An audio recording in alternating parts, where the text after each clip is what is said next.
سوتے وقت عذاب سے حفاظت کی مسنون دعا۔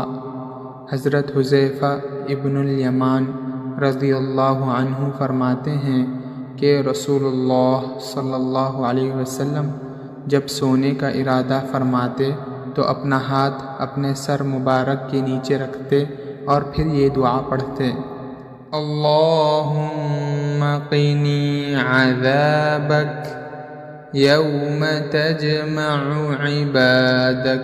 اے اللہ، مجھے اپنے عذاب سے اس دن بچا لے جس دن تو اپنے بندوں کو جمع کرے گا۔ اللہم قنی عذابک یوم تجمع عبادک۔ اللہم قنی عذابک یوم تجمع عبادک۔ اللہم قنی عذابک یوم تجمع عبادک۔